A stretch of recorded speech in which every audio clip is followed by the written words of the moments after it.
Smoky Hills, Kansas, September 1892.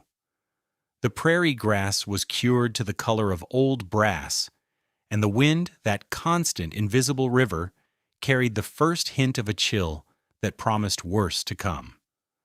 On a small homestead carved out of the vast emptiness, Ferenc Barta was doing something no one had ever seen before. He wasn't chinking his log cabin with the usual mix of mud and grass. He was coating it entirely. With a wide, rough trowel, he slathered a thick, dark gray plaster over the seasoned cottonwood logs. The mixture wasn't smooth. It was fibrous, lumpy, clinging to the wood in a heavy 3-inch thick shell. From a distance, it looked like he was burying his own home in mud.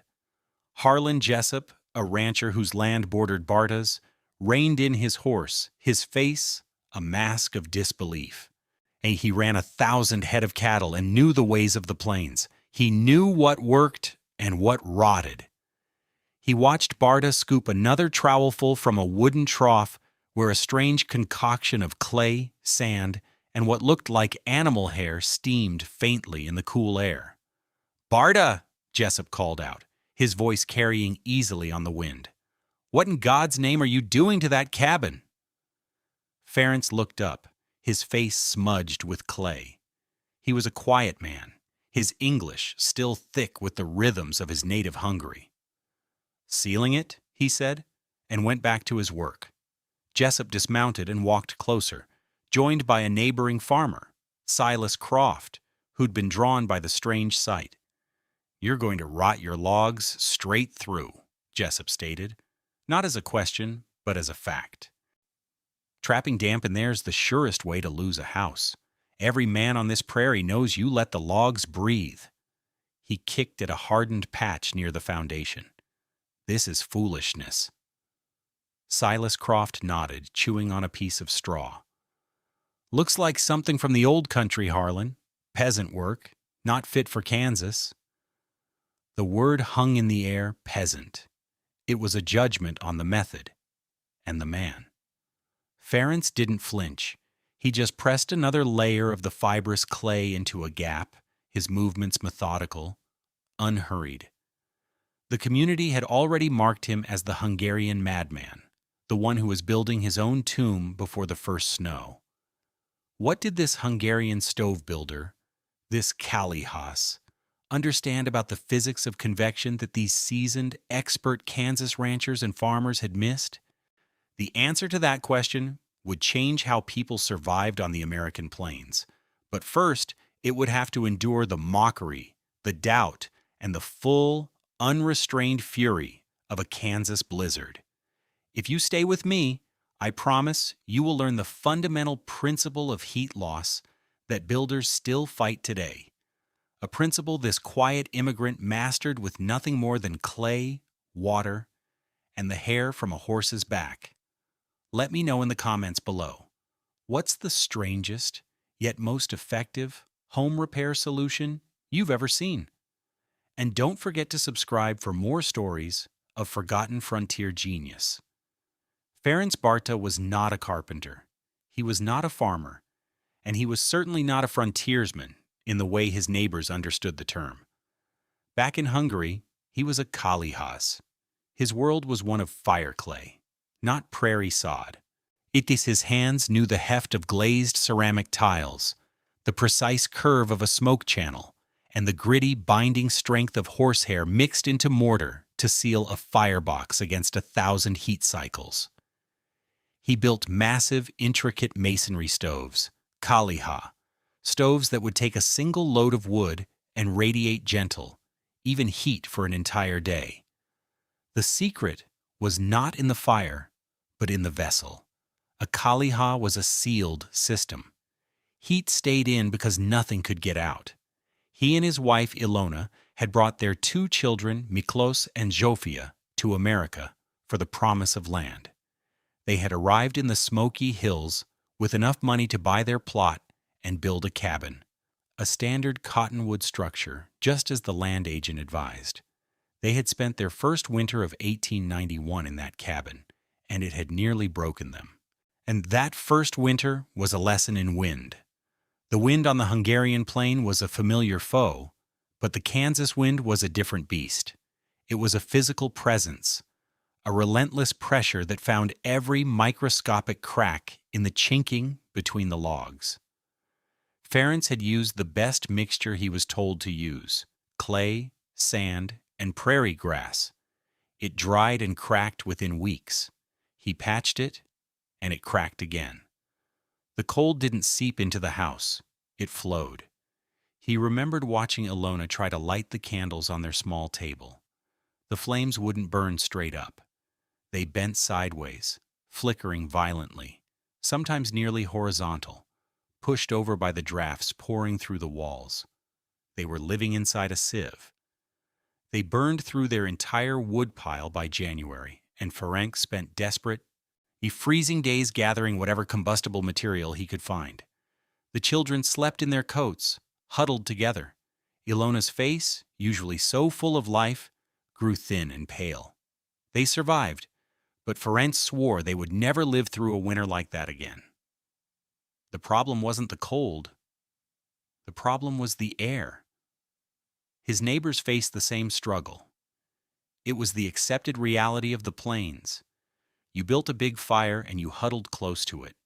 You stuffed rags in the worst of the cracks, and you endured.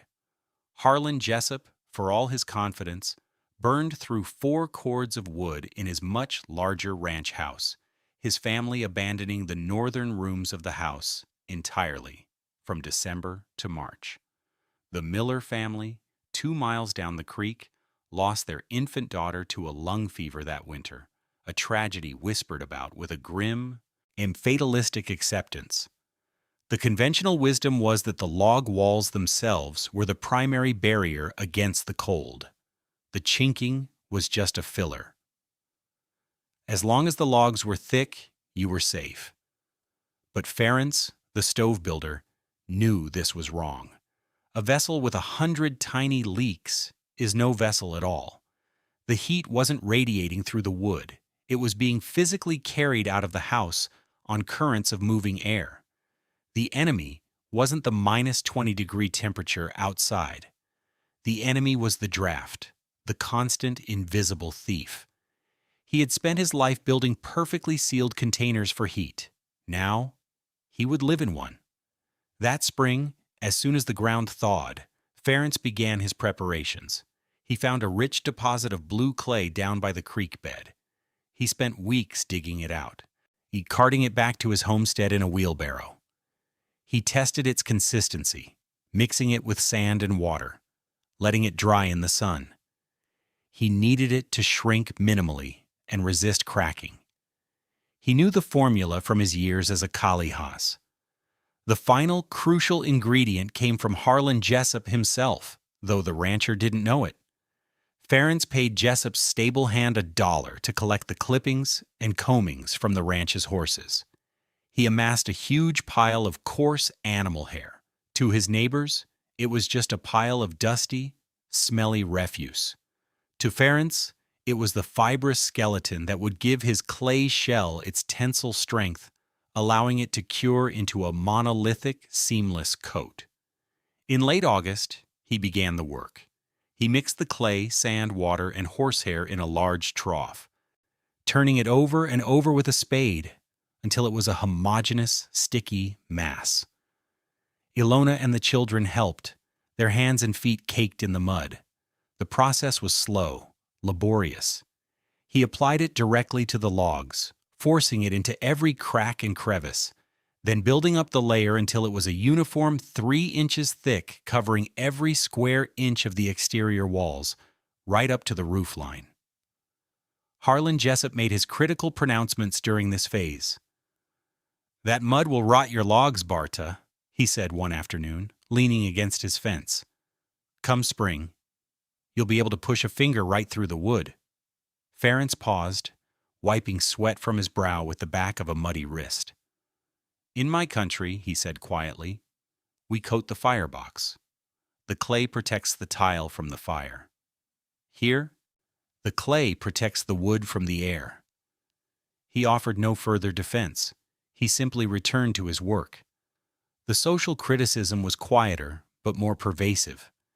Men would ride by and shake their heads. Women would whisper at the general store in town. The Barta cabin, once a symbol of frontier hope, was becoming an object of pity and ridicule. It was ugly. The dark gray clay, embedded with visible strands of horsehair, looked primitive, alien. It didn't look like a proper American home.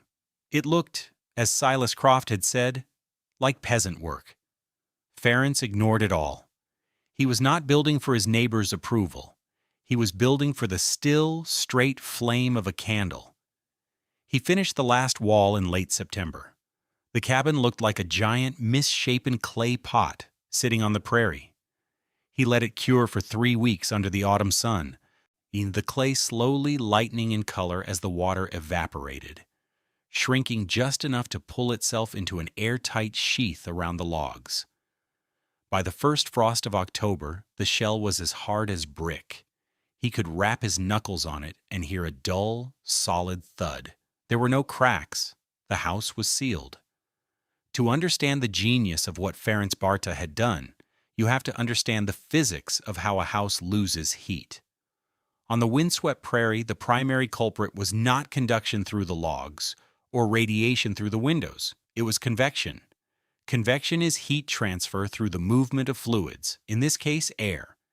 His neighbors' cabins were losing up to 40% of their precious heat simply through air infiltration. Imagine all the tiny, invisible cracks in a standard log cabin, the gaps in the chinking, in the spaces around the window frames, the crack under the door.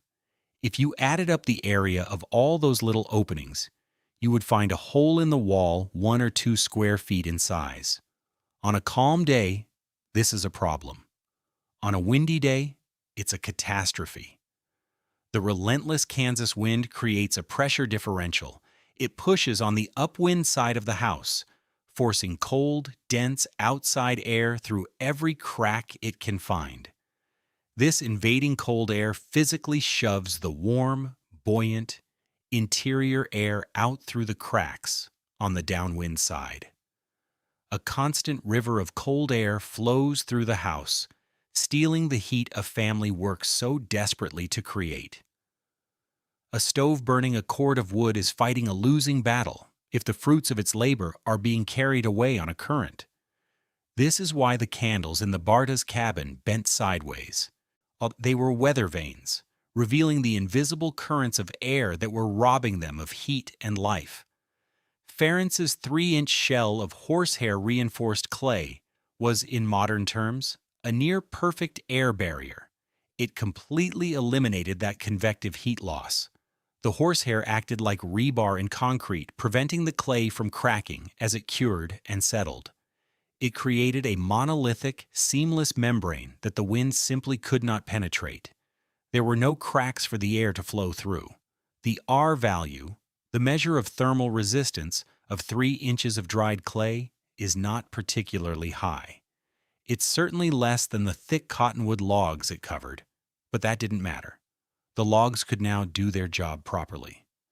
Without the constant assault of cold air infiltration, now the heat generated by the stove stayed inside the thermal envelope of the house. The logs and the air within the cabin became a stable thermal mass, absorbing and radiating heat slowly and evenly. Ferenc hadn't just added a layer of insulation. He had fundamentally changed the physics of his home. He had turned a sieve into a bell jar. The mockery of his neighbors was rooted in a complete misunderstanding of the problem. They were trying to insulate against the cold. Ferenc was building a wall against the wind. The first snows came in November, light and dry. The Barta cabin was noticeably warmer, the stove consuming half the wood it had the previous year. But the real test arrived in the second week of January. The sky turned a metallic gray, the temperature plummeted, and the wind began to howl from the north. A plains blizzard. For 4 days, the world disappeared into a churning vortex of white. The wind was a physical force, hitting the walls of the cabins with the force of a battering ram. The temperature dropped to 20 below zero, with a wind chill that the old-timers would later claim was 70 below. Drifts piled up against barns and houses, burying fences and reaching the roof lines. It was a storm that would be spoken of for decades. Inside Harlan Jessup's ranch house, it was a battle for survival. Despite having two stoves roaring, the main room struggled to stay above 45 degrees. Frost coated the interior of the north-facing walls. The family lived in a small huddle of blankets, leaving the fires only when absolutely necessary. Jessup himself barely slept, constantly feeding the stoves, his mind filled with the dread of a chimney fire or running out of wood. He thought of Ferenc Barta's mud hut and shuddered, picturing the family frozen inside. 2 miles away inside the clay-coated cabin, a different reality unfolded. The roar of the wind was a distant, muffled sound, like a storm heard from deep within a cave. There were no drafts, none. The air inside was so still it felt thick. The small cast-iron stove glowed with a low, steady fire, consuming wood at a placid, almost lazy pace. The interior temperature held at a comfortable 68 degrees. Ilona kept a pot of rich, paprika-scented goulash simmering on the stove, filling the small cabin with the smell of home and hot food. Zsofia, her 6-year-old daughter, sat on the floor, far from the stove, drawing pictures on a small slate. Miklos, 9. He was quietly carving a piece of wood into the shape of a horse. These small acts of domestic peace were the true measure of Ferenc's success. They were activities impossible for a child who was shivering, whose hands were numb with cold. Ferenc Barta sat at the table, reading a worn Hungarian Bible by the light of a single tallow candle. The flame was a perfect, unwavering spear of yellow light, absolutely still. When the storm finally broke on the 5th day, the sun rose on a world transformed, a landscape of sculpted white drifts under a painfully blue sky. Harlan Jessup's first instinct was concern. He was a hard man, but a decent one. He worried for his neighbors, especially the strange Hungarian. He saddled his horse and gathered 2 of his ranch hands, Silas Croft among them. "We're checking on the Bartas," he announced. "Bring shovels. They're likely drifted in, or worse." They rode through the deep snow, their horses struggling. When they came over the rise that overlooked Barta's homestead, they stopped. The cabin was almost completely buried, a low mound in the snow with a roof. But from the stone chimney, a thin, lazy curl of gray smoke rose into the frigid air. The house was alive. They dismounted and waded through the waist-deep snow to the door. Jessup knocked, his heavy glove making a dull thud. After a moment, the door opened. Ferenc Barta stood there, dressed in a simple shirt and trousers. He wasn't haggard or exhausted. He looked rested, calm. Behind him, Jessup could see Ilona clearing away breakfast dishes. He could feel a wave of impossible warmth billowing out into the frozen air. "Barta," Jessup said, his voice hoarse. "Bok, are you all right?" "We are well," Ferenc replied simply. "God is good. Come in, out of the cold." Jessup and Silas stepped inside, and the world changed. The howling wind was gone, replaced by a profound, tomb-like silence. The air was warm, not hot and dry like the air near a roaring stove, but a gentle, uniform warmth that filled the entire space. Jessup took off his gloves. His eyes scanned the cabin, trying to understand what he was seeing. The children were playing quietly on the floor. There were no piles of blankets. There was no frost on the walls. His gaze then fell upon the woodpile next to the stove. It was nearly full. Barta had used less wood in 4 days of a blizzard than Jessup had used in a single night. Then, Jessup saw it. On the table, next to Ferenc's Bible, was the candle. Well, its flame burned straight and tall, a perfect, undisturbed teardrop of light. It did not flicker. It did not bend. It was utterly, completely still. That was the proof. That was the moment the rancher's rigid certainty shattered. He understood. The wind hadn't been stopped at the chinking. It had been stopped 3 inches outside the logs. He reached out and placed his bare palm against the interior log wall. He expected to feel the biting cold of the wood, the telltale sign of a house losing its heat to the outside. Instead, the wood was just cool, neutral. It wasn't stealing warmth from his hand. Jessup looked at the rough, seamless interior walls, then at Ferenc. The mockery, the confident pronouncements, the dismissal of peasant work. It all felt like the babbling of a fool. He had been so wrong. He finally looked Barta in the eye, a deep, earned respect dawning on his face. He shook his head slowly, a sense of awe in his voice. "My God, Barta," Jessup said, his voice low, "you didn't plaster a cabin. You built a lung that holds its breath." That spring, Harlan Jessup was Ferenc Barta's first and most fervent convert. He paid Ferenc to supervise the coating of his own large ranch house and another for his head foreman. The talk of peasant work vanished, replaced by grudging admiration and then outright imitation. But the idea's true dissemination came from an unlikely source, a traveling circuit preacher.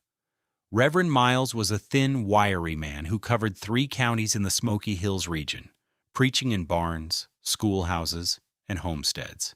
But he'd nearly frozen to death in his own small parsonage during the Great Blizzard and was captivated by the story of the Hungarian's warm cabin. He visited the Barta homestead in April, felt the lingering quiet and solidity of the place, and listened as Ferenc, in his simple, direct way, explained the principle of the sealed vessel. Reverend Miles saw it not just as a building technique, but as a parable, a lesson in humility, in the wisdom of the outsider, in the triumph of quiet competence over loud foolishness. He began to speak of it in his sermons and in the conversations he had after services. He didn't just describe the technique, he described the proof. "I saw it with my own eyes," he would tell a congregation in a drafty barn. "In a cabin caked in mud, a candle flame that does not move. A family that survived the great storm, not with a bigger fire, but with a better house." The story spread like wildfire on the dry prairie. Farmers and ranchers, who respected the Reverend's word and their own bitter experience with winter, began to experiment. The Barta shell, as it came to be known, started appearing on cabins across the region. By the fall of 1893, more than 30 families had coated their homes. The next winter was a mild one, but the results were undeniable. Families reported cutting their wood consumption by half, some by as much as 2/3. The technique saved not just labor and resources, but lives. The Smoky Hills, once a place of brutal winter endurance, became a region known for its warm, efficient homes. The quiet Hungarian stove builder had, without seeking fame or fortune, he revolutionized frontier architecture. He had taken a principle from an ancient European craft and applied it to a new and hostile environment. He had looked at a log cabin not as a wall, but as a container, and understood that a container that leaks is no container at all. What Ferenc Barta did with clay and horsehair in 1892 was a primitive but profoundly effective anticipation of modern building science. Today we call his invention an air barrier. We use sophisticated polymer membranes, spray foams, and acoustical sealants to achieve the same end. We perform blower door tests, depressurizing a house with a powerful fan to measure the exact rate of air leakage in cubic feet per minute. A modern high-performance house is built to be exceptionally airtight. Ferenc Barta built his airtight house with materials dug from the earth beneath his feet. He was a century ahead of his time, a quiet genius who understood a fundamental truth that the construction industry would take another 100 years to fully embrace. The most important layer of a wall is the one that stops the wind. There is a deep-seated instinct that a house must breathe. It's a comforting, organic metaphor, but it is a deadly one. The old frontier wisdom, born of drafty, leaky structures, mistook a flaw for a virtue. The houses of the prairie breathed, yes, they breathed in the Arctic wind and breathed out the precious, life-sustaining heat of the fire. Ferenc Barta, the outsider, the Kalihas, brought a different wisdom. It was the wisdom of the sealed vessel, the furnace, the kiln. A thing designed to hold heat cannot be porous. A house that cannot breathe out its warmth is a house that cannot freeze. He didn't just build a home, he redefined what a home was. Not a temporary shelter against the storm, but a calm, still place. A pocket of enduring warmth held safe against the endless, moving river of the wind. Thank you for joining us for this story of frontier ingenuity. If you found this exploration of historical engineering and physics valuable, please hit the like button and subscribe to our channel for more tales of forgotten innovators. We invite you to share your thoughts in the comments. What other modern technologies do you see foreshadowed in historical practices? The content of this video is for educational and storytelling purposes. It presents a fictionalized narrative inspired by real historical building techniques and scientific principles. The characters, names, and specific events depicted are products of creative reconstruction. Any application of historical building methods in a modern context should be undertaken with careful consideration of current building codes, safety standards, and professional engineering advice. This video does not constitute professional, technical, or legal guidance.